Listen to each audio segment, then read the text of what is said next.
Começamos aqui mais uma edição do podcast Edson Costa Repórter. Se você não fez a sua inscrição, faça agora. O canal Edson Costa Repórter no YouTube está subindo. E nós estamos subindo o tom em muitos assuntos, em muitas discussões. Aproveite também para nos seguir nas redes sociais. No Instagram, busque Jornalista Edson Costa Oficial. Hoje nós estamos recebendo aqui o advogado Carlos Eduardo Conkle. É um assunto importante, dentre outros que nós vamos falar hoje aqui, e que diz respeito a milhões de pessoas no país inteiro. Nós vamos conversar sobre previdência social, sobre a questão do trabalho e muitas outras, especialmente neste momento onde nunca se ouviu falar tanto e de maneira tão intensa nas diferentes formas de golpes cometidos contra cidadãos, especialmente aposentados, pensionistas, pessoas idosas. É um assunto do momento e eu já quero agradecer aqui a sua presença. Dr. Conkle, vou chamá-lo assim porque é conhecido no direito e na comunidade assim. Obrigado pela presença aqui, bem-vindo. Eu é que te agradeço, Edson, a minha saudação ao teu podcast, que cada vez ganha mais destaque na cidade, né? Fico muito feliz pelo teu convite e vamos tentar elucidar essas questões chamadas de fraudes bancárias, golpes que as pessoas caem todos os dias. E não são apenas aqueles vulneráveis, são pessoas bem esclarecidas, porque os golpes são extremamente elaborados de forma profissional. O que é pior, né? Pelos bandidos do crime. Bom, um pouquinho do antes crime disso, digital. Um pouquinho da sua trajetória no direito, inclusive 2 pós-graduações em áreas que nós vamos utilizar muito aqui hoje. É verdade, Edson. Eu sou da turma de 1996, da Fundação Universidade do Rio Grande. Nos formamos, em virtude da greve, no dia 8 de março, colamos grau na SAC, 8 de março de 97, no Dia da Mulher, inclusive. São 28 anos de advocacia e 31 dedicados ao direito, porque a partir do 3º ano eu me dediquei exclusivamente aos estágios para chegar efetivamente preparado. Achei que chegaria preparado e não me sinto preparado até hoje, porque estudo sempre, porque o direito ele muda a cada momento. Então a gente nunca pode se considerar efetivamente preparado. Há 31 anos eu estudo e me preparo. E ainda não estou preparado. Uma dessas pós-graduações é no chamado direito bancário, que é um Exatamente. tema da ordem do dia, não é? Exatamente. Eu tenho pós-graduação em direito bancário e pós-graduação também em direito civil e processual civil. O civil e o processo civil, eles são a base de todo o direito. Eles são a base de todo o direito. A estrutura do direito, onde se aplica a ação, a petição inicial, os recursos internos, enfim. O Brasil tem uma gama enorme de possibilidades recursais, então a gente tem que explorar tudo. É muito difícil lidar e combater a cada dia com gigantes poderosos como os bancos. Então, para enfrentar a nossa banca, enfrentar a banca deles, a gente tem que estar muito afiado e muito atualizado. E, no mais das vezes, ganhamos. Bom, aí nós já vamos começar falando sobre essa questão dos golpes praticados no país. Há pouco tempo atrás, houve aí o descortinamento de uma situação envolvendo cobranças irregulares contra milhões de beneficiários da Previdência Social. Antes de falarmos pontualmente em algumas questões, o que lhe parece isso e por que a brecha oportunizou o surgimento de tantos e tão sucessivos golpes praticados contra essas pessoas indefesas, não é? Tem uma palavra que vai justificar isso, e eu não sou contra essa palavra. Tecnologia. O Conkle é contra a tecnologia? Não. Muito antes, pelo contrário. A tecnologia é sempre bem-vinda. Mas uma tecnologia indefesa e extremamente burocrática, ela praticamente torna o cliente do banco, em especial o aposentado, que nunca teve acesso a essa tecnologia, ele torna uma vítima em potencial. Ele fica uma vítima em potencial desses sistemas bancários. Como é que uma pessoa de 75, 77, 80 anos vai ter acesso ao aplicativo do banco, que é complicado? É complicado para mim, que tem 53. Para o Edson também deve ser complicado. Os sistemas deveriam ser simplificados e a segurança desses sistemas deveria ser muito, muito maior. E eu te dou um exemplo.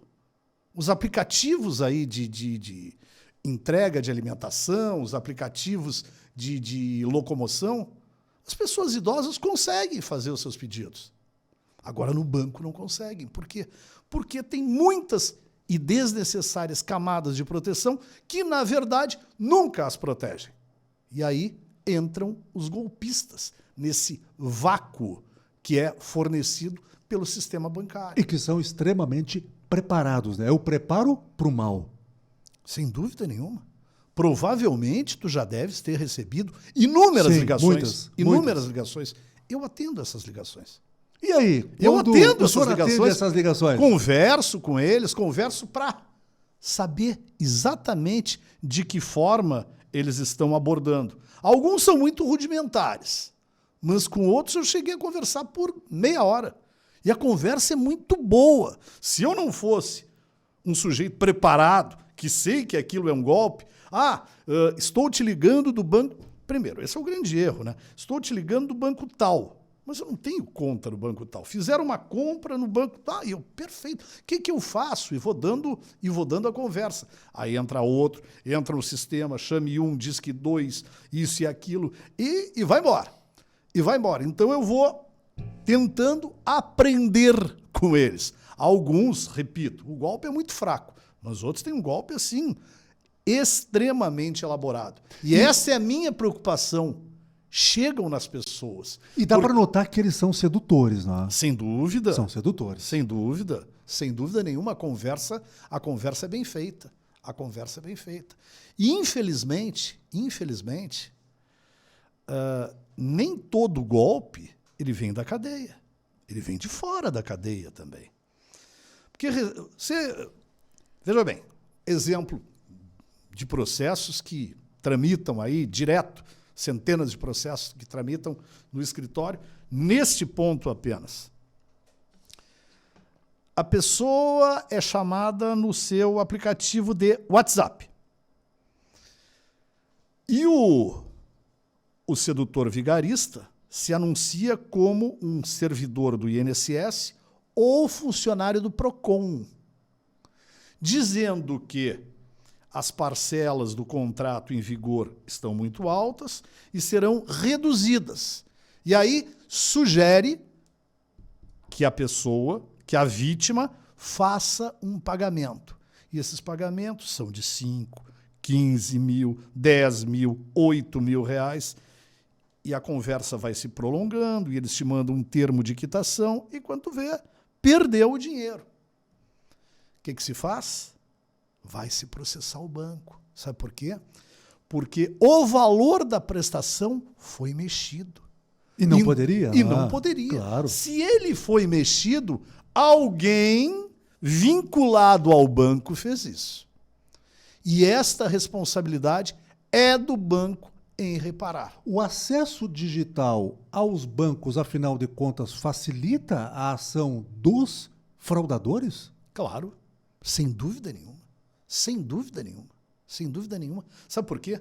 Porque o acesso digital no Brasil é um acesso absoluto. Repito, não sou contra a tecnologia. Ninguém vive sem tecnologia. Hoje os processos judiciais são absolutamente online. Eu advogo de Porto Alegre, de Nova York, do Rio de Janeiro, peticiono e a petição vai para o mesmo lugar. É tudo um sistema interligado. Repito, não sou contra a tecnologia. Eu sou contra a tecnologia dos bancos, que é uma tecnologia falha. é uma tecnologia baseada na IA, na inteligência artificial. Por quê? Hoje se abre uma conta em qualquer banco, a partir do conforto do celular. Eu posso abrir uma conta, o Edson Costa pode abrir a sua. E o delinquente, o vigarista, também. No teu nome, Edson. No meu nome. É pior, né? No meu nome, sabe por quê?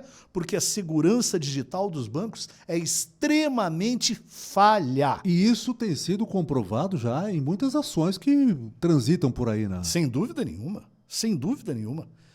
E por que isso ocorre?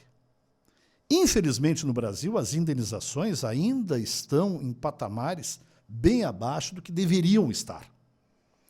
Então, vale muito mais a pena para o banco ser condenado e pagar uma indenização baixa do que aumentar o seu número de servidores qualificados de bancários.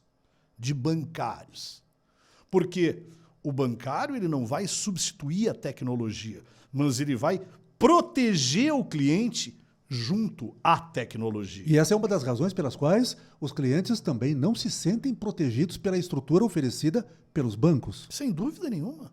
Sem dúvida nenhuma. Hoje, o cliente é atendido por um aplicativo de WhatsApp, tá bem, tá ótimo. Atendido por um robô, pela inteligência artificial, e o humano está sendo deixado de lado. Ah, isso é uma tendência do mundo, ok, mas não pode ser praticamente exclusivo.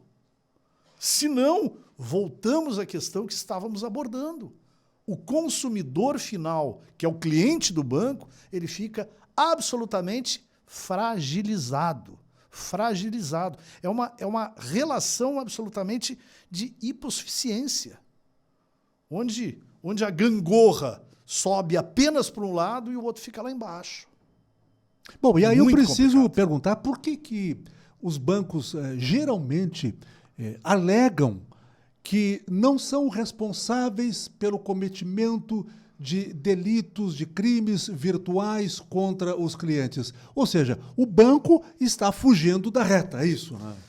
O banco alega sempre que não é responsável por nada. E é responsável ou não? Claro que sim, claro que sim. A partir do momento que o banco opta em não te oferecer a segurança necessária para que o cliente tenha efetivo poder de cautela junto à instituição financeira, ele sim é responsável.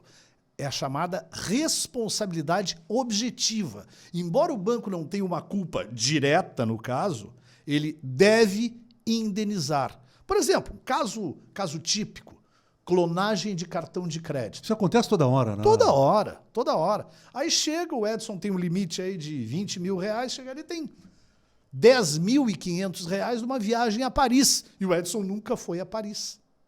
E aí começa a questão, a briga com o banco, notifica, vai para o setor de contestação e a jurisprudência... Então o camarada acaba sendo duplamente penalizado, sobretudo Sempre. pela procrastinação, né? Joga para frente. Né? Ele perde o limite enquanto está sendo discutida a situação. Já começa por aí o prejuízo. Então, Já né? começa por aí. E a jurisprudência, que são as repetidas decisões de tribunais superiores no mesmo sentido, já assentou que se o Edson, que embora tenha um limite hipotético, né, de 20 mil reais, se ele faz compras sempre no mesmo patamar, ele vai no supermercado, gastou 250 reais, bom, era bom, só 250 no supermercado, mas enfim, vamos embora.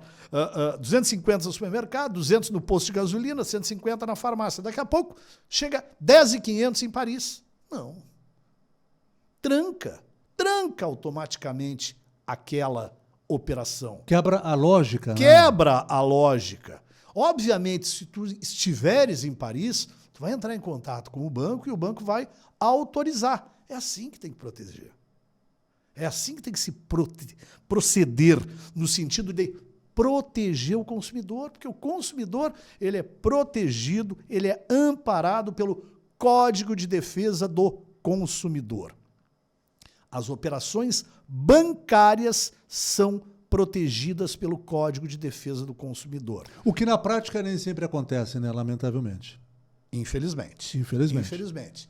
E eu sempre peço que atentem para o artigo 42 do Código de Defesa do Consumidor. Que diz o quê?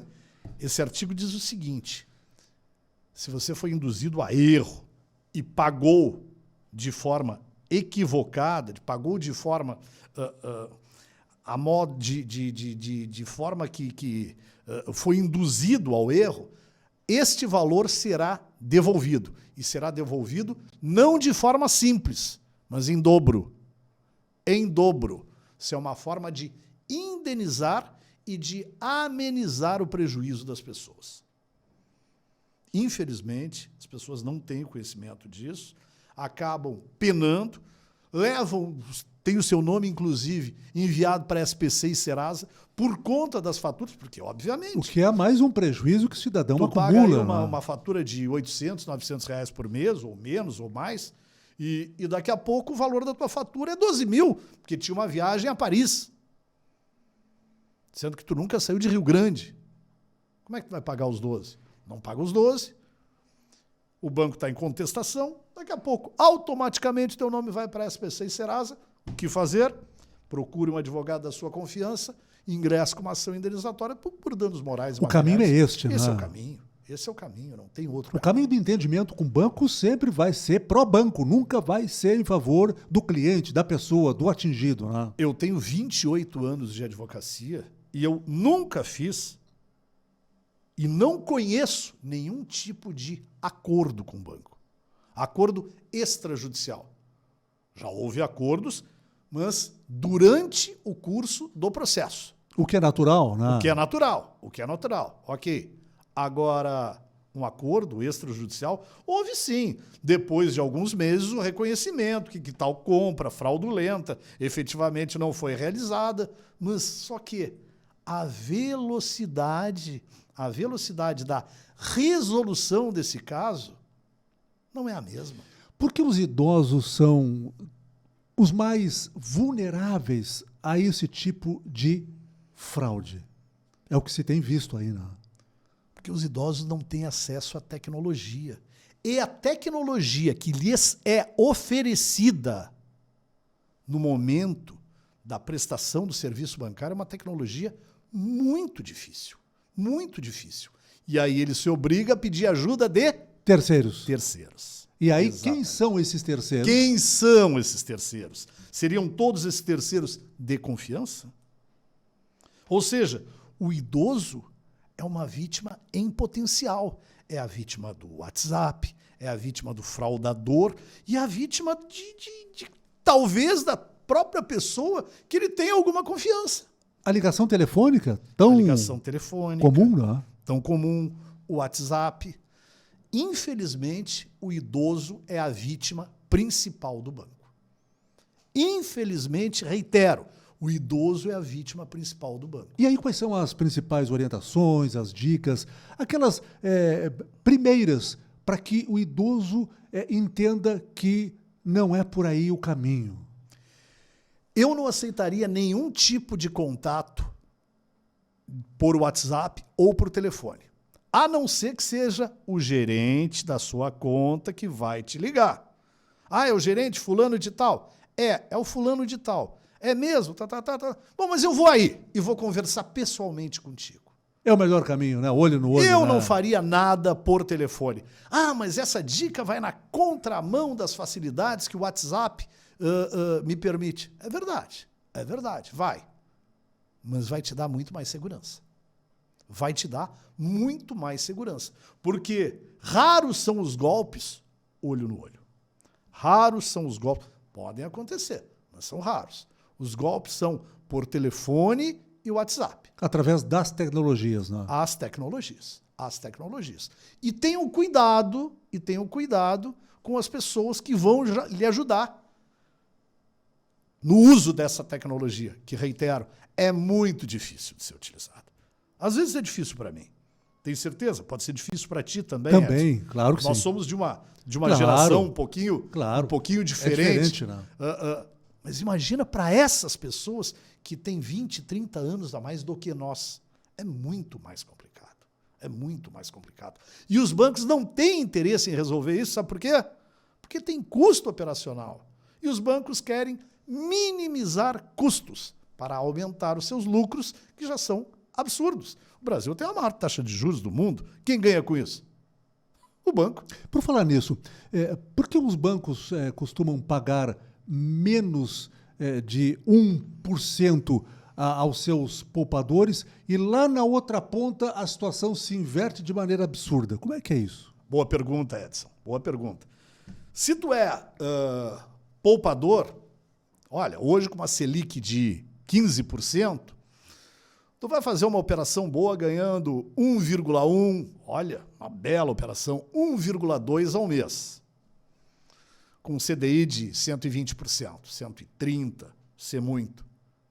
Agora, se tu ficares devendo para o banco, chega lá o Edson, tu vai pagar 10.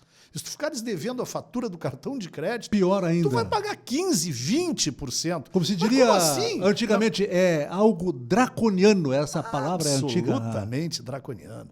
Absolutamente draconiano. Mas eu não vou pagar a taxa máxima da minha fatura é de 9,9. 9,9 vezes 12, eu vou pagar aí quase 120 ao ano. Dá uma olhadinha melhor na tua fatura e procura o 7. É um 7 com C. Custo efetivo total. Onde é que está isso no papel, assim? Só para as pessoas se situarem. Nas letras bem pequenininhas. Geralmente é ali que está o golpe, né? Onde ninguém lê. E no 7, no custo efetivo total, tu vai ver que o custo efetivo total de um cartão de crédito é de 350%, 400% ao ano. Então, tu gastou R$2.000, pagou 1.000, rolou a fatura. Sobre esses 1.000, tu vais pagar 20 e tantos % ao mês. E aí, paga uma, rola outra, vai pagando o mínimo e fica impagável. É quase que um assalto institucionalizado, se não é, né? Na minha opinião, é. É, né? Na minha opinião, é. Às vezes, não se é assaltado apenas fora do banco. Às vezes se é assaltado dentro do banco. E não deveria ser, até porque no passado, banco era uma instituição de alta credibilidade, né? Ou no banco e tal. Até porque não existia nenhum intermediário, era o olho no olho. Mas isso mudou muito de lá para cá, né? Mudou muito, né? O banco, ele investe em tecnologia, ótimo, mas numa tecnologia com poucas camadas de segurança e não investe em pessoal. Não investe em pessoal. Hoje, por exemplo, nós temos um ótimo sistema judicial chamado EPROC, tanto na Justiça Federal quanto na Justiça Estadual. É tudo tecnológico. Agora, funciona bem, funciona. Mas funciona por quê? Porque tem servidores públicos treinados, operacionais. O banco precisa também desses servidores, chamados de bancários. Só que o banco apenas demite. O Concle é corporativista, quer contrate mais gente? Quero! Claro que quero que contrate mais gente. Sobretudo porque a coisa vai andar. Vai facilitar o meu trabalho enquanto cliente e vai facilitar também o trabalho destas vítimas que eu atendo. Então tu não queres tanto cliente? Olha, preferia não tê-los. Porque eu recebo pessoas em situação de absoluto desespero, porque não tem dinheiro para comer. Isso é um escândalo. E foram vítimas de golpes. De golpes. Foram vítimas de golpes. Então isso é muito ruim. O senhor deve ter relatos amargos, impressionantes, inacreditáveis e chocantes, né? Dessas vítimas, né? Inúmeros. Deve ter uma coleção delas, né? Tenho, inúmeros. Tem o caso de um aposentado de pouquíssima instrução que durante anos a fio, sofreu com descontos no seu contra-cheque. Como ele tinha um salário um pouquinho melhor... Ele era melhor, funcionário privado ou público? Eu prefiro me abster, porque é um caso assim, bastante rumoroso. E vou te dizer, mas aqui em Rio Grande? Aqui em Rio Grande. E sofreu 6 contratos fraudulentos No Banco do Brasil. 6 contratos fraudulentos aqui em Rio No Grande. Banco do Brasil. A devolução já começou, ela começa a ocorrer no dia de amanhã, parte dela, porque mais uma vez o Banco do Brasil está postergando o que deve, infelizmente está postergando o que deve. A instituição financeira mais secular, a mais tradicional, secular.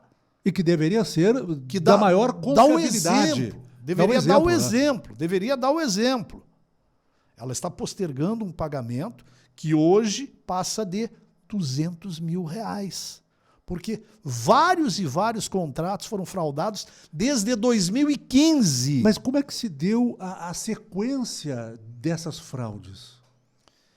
Infelizmente, os contratos eram firmados sem a assinatura do cliente. Sem assinatura? Mas como assim? Sem assinatura do cliente. Sem assinatura do cliente. Tudo comprovado. E o dinheiro que supostamente autorizava a cobrança de prestações mensais que não eram baixas, que geravam uma quantia mensal de R$1.200 a R$1.300, nunca entrou na conta do cliente. Nunca. E nós provamos isso com a juntada de extratos de um ano antes, de 2014, até que nós conseguimos uma liminar para suspender estes lançamentos. E aí, depois de 5 longos anos e mais de 50 recursos, nós conseguimos vencer o processo. 5 longos anos a duras para um penas, aposentado a duras penas. que está prestes a fazer 80 anos. 80 anos. A minha grande intenção, a minha vontade era que ele visse esse dinheiro em mãos. Porque, infelizmente, muitos ficam pelo caminho e os outros familiares é que têm que se habilitar no processo.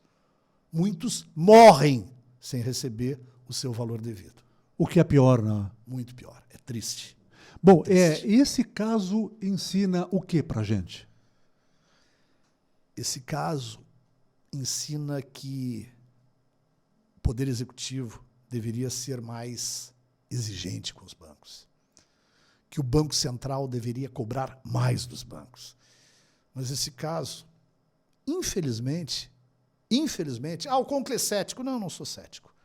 Eu não sou nem pessimista, nem otimista, eu sou realista. Esse caso não vai nos ensinar absolutamente nada, porque os bancos seguem mandando nesse país, nesse governo, no governo anterior e em todos os outros. Seguem mandando nesse país. Este idoso, supostamente não alfabetizado, pessoa humilde, teve dificuldade de compreensão e isso, eles se aproveitam, né? Claro. Se aproveitam disso. Facilita ao máximo para que ele vire a vítima de golpe. Uma exploração, sobretudo, da boa-fé. Sem dúvida nenhuma. Sem dúvida nenhuma. E qual é o sentimento dele diante dessa situação? É de descrença no ser humano? Porque hoje é grave de isso, felicidade, hein? Hoje de felicidade. Mas ele ainda me questiona com toda a sua simplicidade, dizendo assim, mas doutor, já terminou o processo, né? Por que eles não depositam tudo? Por que nós só vamos pegar uma parte? Aliás, doutor, esse dinheiro está muito bom, eu nem imaginava que eu fosse pegar 30%, 40% disso, metade disso. Mas por que eles não pagam tudo? É um bom dinheiro. É um bom dinheiro. Mas por que eles não pagam tudo, doutor? Eu digo. Porque eles não são sérios. Porque não agem com seriedade. Não agem com seriedade. Porque enquanto eles não estão depositando e vão pagar multas ínfimas, eles estão emprestando para pessoas desesperadas e vão transformar esse dinheiro em uma alta quantia para o lucro deles mesmos. Por quê? Não há fiscalização. Não há fiscalização. É uma luta inglória. A gente ganha. Os processos demoram. A gente se sente feliz. Toda pessoa humana tem a sua vaidade, mas é uma luta cansativa. É uma luta cansativa.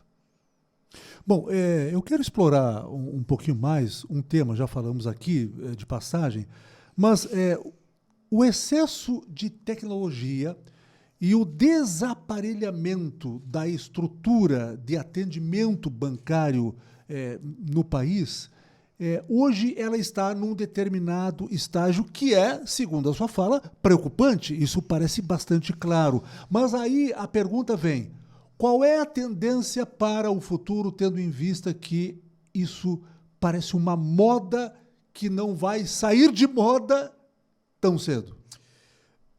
Eu não diria preocupante. Preocupante ele estava 5, 6 anos atrás, antes da pandemia. E com a pandemia, com o distanciamento de relações, tudo se tornou muito mais online. Repito, não sou contra a tecnologia. Gostaria apenas que ela nos desse mais segurança. Então, antes era preocupante, hoje é crítico. E eu tenho certeza que no futuro será caótico, porque hoje nós vivemos diretamente com o uso da IA, da inteligência artificial. Não são os bancários que nos atendem, são os robôs que nos atendem. São os robôs. E robôs não têm sentimento, né? Não tem sentimento. Não tem. E eles são muito mais vulneráveis a fraudes. É muito simples. Então a gente tem que ter muita cautela. Muita cautela. Muita cautela. Não vai melhorar, vai piorar. Sem falar no fato de que muita gente que poderia hoje estar numa frente de trabalho está distanciado e sabe fazer aquele serviço, está distanciado dele por conta desse avanço da tecnologia que esconde alguns outros interesses, né, de organizações criminosas que todos nós sabemos existem não só no Brasil, mas no mundo inteiro. Agora, é impressionante como no Brasil essas organizações são aparelhadas, estruturadas e conseguem ampliar o leque de atuação, né? Eu já conversei, inclusive, com policiais e a questão a ideia deles é que essas pessoas, esses delinquentes, esses marginais aí, eles estão saindo das operações mais perigosas de rua e ficando no banditismo, na vigaristagem, na ladruagem online. É isso, na vigarice online. É muito mais confortável. E mais fácil de se esconder, aparentemente, pelo menos. Aparentemente, sim. Aparentemente, sim. Porque, no mais das vezes, as quadrilhas do Rio Grande do Sul operam no Nordeste para que o alcance a eles seja mais dificultado. E as do Nordeste operam no Rio Grande do Sul. Tentando apagar os rastros também. Sem né? dúvida, os rastros que ocorrem no meio do caminho. Então, eles têm gente muito preparada nesse sentido. Veja bem, o exemplo do que ocorreu há pouco com 6 bancos na fraude da venda de senhas no Banco Central. Estamos falando de um organismo máximo. Banco Central. Se o Banco Central foi vítima de uma fraude, imagina o aposentado aqui de Rio Grande. Imagina o risco que o aposentado, que a pensionista, que o comerciante estão aqui sofrendo com essa baixa camada de proteção oferecida pelo sistema de tecnologia dos bancos. Bom, aí eu quero também agora falar num outro tema, esse é um tema também do terreno árido. Seguidamente a gente vê algumas mocinhas distribuindo um papelzinho ali no passeio, ali na calçada, para um banquinho, vamos colocar isso entre aspas, que eu não encontro um outro termo no momento, oferecendo empréstimos. E aí, o que se diz disso?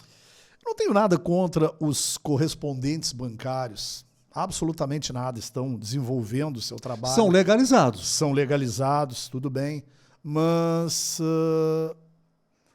em todos os ramos da sociedade tem os bons e os ruins. As pessoas têm que ter o discernimento para saber se tem a necessidade de fazer aquele empréstimo. Se tem, olha, abriu uma taxinha aqui, ó, tem uma taxinha melhor. E aí, que é a melhor do mercado sempre, é a melhor, né? Sempre a melhor do mercado, sempre a melhor do mercado. Então, aí o cara está faltando 10 prestações para terminar aquele empréstimo interminável, vai lá e faz outro. Faz outro. Disciplina, às vezes, cara, sempre vai faltar o dinheiro, principalmente na terceira idade.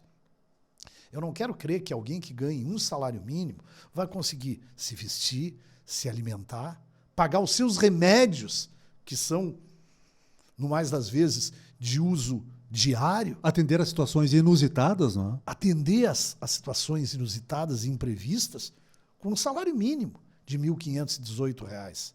Mas se ele recorrer ao empréstimo, é uma falsa sensação de garantia, porque durante um mês vai conseguir mais 2 ou 3 mil, só que depois, aquele valor que já é pequeno vai se tornar muito menor, por anos a fio. Por anos a fio. Então, tomem cuidado na hora de fazer um empréstimo. Bom, todas as dicas, todas as orientações, o pedido de, olha, abram os olhos, é algo que cada vez mais se impõe neste momento. Agora, o papel da família, dos amigos mais íntimos e de confiança, dos ajudadores, isso também é importante, né? Até porque alguns idosos fazem negócios e não comunicam à sua família. Essa relação precisa ser melhor lubrificada também, até porque alguém da família poderá lançar um alerta. Mas aí também me ocorre que, assim como não comparando, mas ao mesmo tempo já comparando, dos casos de pedofilia, por exemplo, os números indicam que essas ocorrências são muito maiores no contexto intrafamiliar, de dentro para dentro. E aí também é preciso ter um certo cuidado de dentro para dentro. Nem todas as famílias, nem todos os membros de famílias são pessoas boas. Nem todos os radialistas são bons, nem todos os médicos são bons, nem todos os advogados são bons, nem todos os políticos são bons e nem todos os familiares são bons. Nós estamos falando de seres humanos. Então a gente tem que ter cuidado. Tem que ter cuidado, inclusive com a família. Inclusive com a família. Essa relação das pessoas com os meios tecnológicos, ela está sendo instigada ao avanço com novas técnicas, novas facilidades, entre aspas. E aí é que ocorre o perigo maior. E aí a gente fica imaginando, Dr. Conkle, daqui a 10, 15, 20 anos, essa relação vai estar muito mais, novamente, entre aspas, facilitada. Por isso, as pessoas precisam se preparar e preparar as outras pessoas, os seus filhos, enfim, os netos, e os filhos e netos também ajudarem os mais idosos, para que não haja tanto golpe, tanta fraude, tanta mazela. Eu acho que a tua pergunta é bastante oportuna, Edson, porque, inicialmente, a minha sensação é que daqui a 5 anos a coisa vai piorar. Mas daqui a 20, quando eu tiver 73, vai estar melhor. Sabe por quê? Porque a população já estará preparada para essa questão tecnológica. A população já estará mais inteirada na defesa do seu direito e saberá lidar com o dia a dia da tecnologia. Porque isso é inevitável, inevitável. Mas enquanto isso, é o que tu diz, tem que treinar, precisa treinar. E, infelizmente, deveria e não tem, contar com a boa vontade dos gigantes bancários de fazerem aplicativos e tecnologia muito mais acessíveis para os seus clientes. Acessíveis. Didáticas, que eles possam usar sem a ajuda de terceiros. Isso é muito importante. Porque se o idoso consegue se comunicar com a família pelo WhatsApp ou pedir um carro de aplicativo pelo Uber 99, enfim, se ele consegue fazer isso, ele poderia fazer também no aplicativo do banco. que fosse mais seguro e, ao mesmo tempo, mais simples. Porque nós temos a falsa ideia do que é complicado é mais seguro. Não se mostra assim, né? Na prática é diferente, né? Se tudo que fosse complicado, se as transações bancárias que são altamente complexas tivessem toda essa segurança, não existiriam fraudadores. Bom, os entendimentos do STJ em relação aos bancos e aos fraudadores, ou seja, de que os bancos precisam indenizar as vítimas, esses entendimentos, eles têm se mantido numa direção majoritariamente correta ou de lugar para lugar, de situação para situação, tem sido diferente? Como é que é isso no direito? Todo caso é um caso, todo processo é um processo e tem as suas peculiaridades.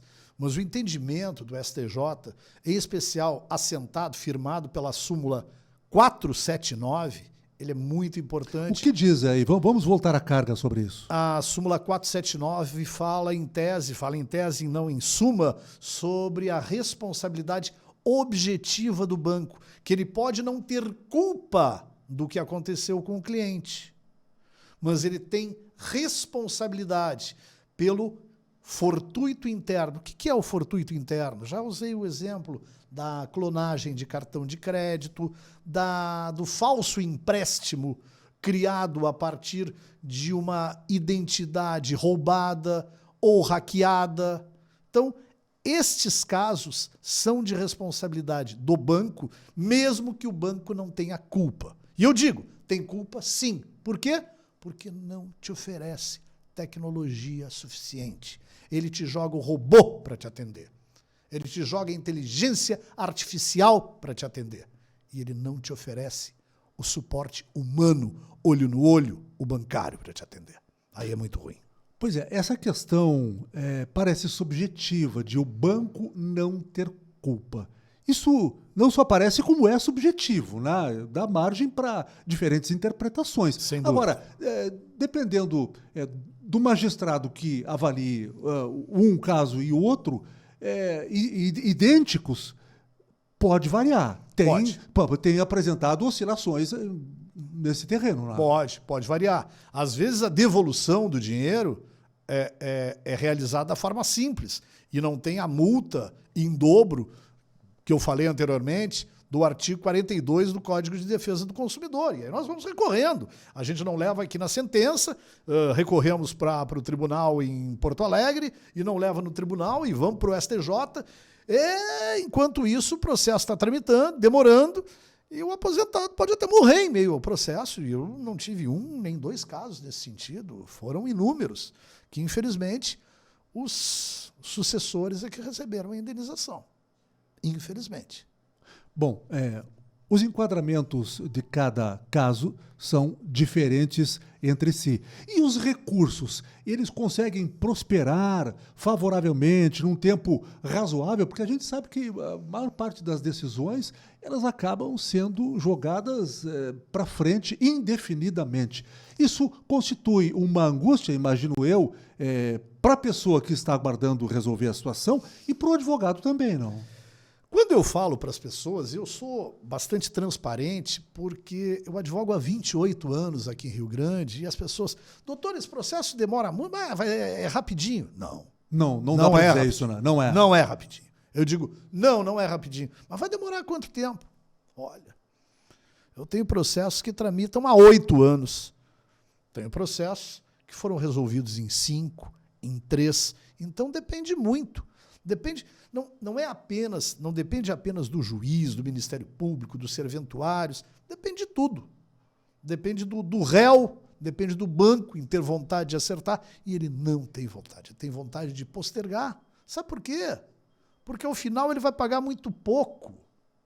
Se ele despender o dinheiro agora, ele deixa de ficar emprestando para o cara que está desesperado lá na ponta do balcão.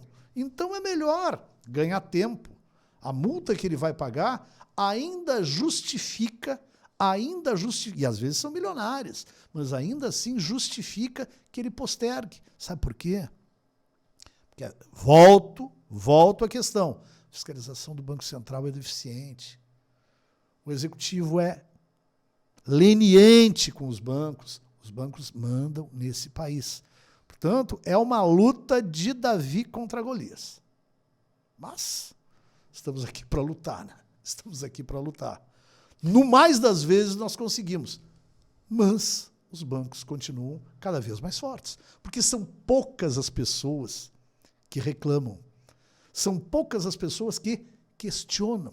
Que pelo menos procuram o advogado e dizem assim, será que não tem algo errado aí? Que pelo menos desconfiem. Desconfiem. Já questionem. é um bom começo, né? Exato. Às vezes tem situações que, não, isso aqui não tem que fazer. Não tem que fazer. Também não faço aventura processual. Não tem que fazer. Não tem que fazer, não vai levar. Pode ser que outro mais brilhante consiga. Eu sou bem objetivo. Não vai levar. Não vai levar. Agora, tem casos de pessoas que não reclamam. E se forem enganadas por anos a fio, só vão conseguir reverter os últimos 5 anos. Tem mais esse detalhe. É muito importante. Eu fui enganado por 15 anos. Só vai pegar 5. Então, o jeito é ficar de olho, né? Ficar de olho, ficar atento. Ficar atento. Um pé na frente e outro atrás. Exatamente. É isso. Bom, já nos encaminhando para o desfecho, mas eu preciso agora abrir um pouco mais esse leque. Até aqui nós falamos à luz do direito, é assim que se diz, não é? Perfeito. À luz do direito. E tentando colocar de maneira bastante clara, bastante direta, sem rodeios as situações e, sobretudo, no terreno do alerta. Mas aí nós sabemos que muitas decisões passam por outra via, que é a via da política, a política de governo.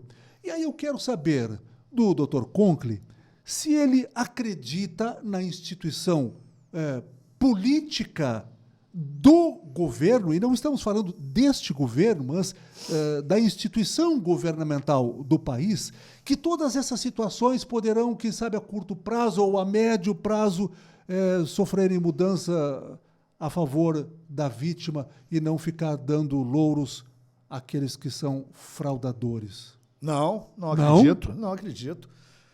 Independente de matizes ideológicas, entra governo, muda governo e os bancos seguem mandando no Brasil. Mandando no Brasil. Não acredito. Objetivamente respondendo, não acredito e não vejo a curto, médio e longo prazo possibilidade de melhorar. A classe política... Eu advogo no direito bancário desde que eu comecei a minha atividade enquanto advogado. Março de 1997. São 28 anos e tantos meses. E já passamos por inúmeros governos. E os bancos sempre mandaram. Isso não muda.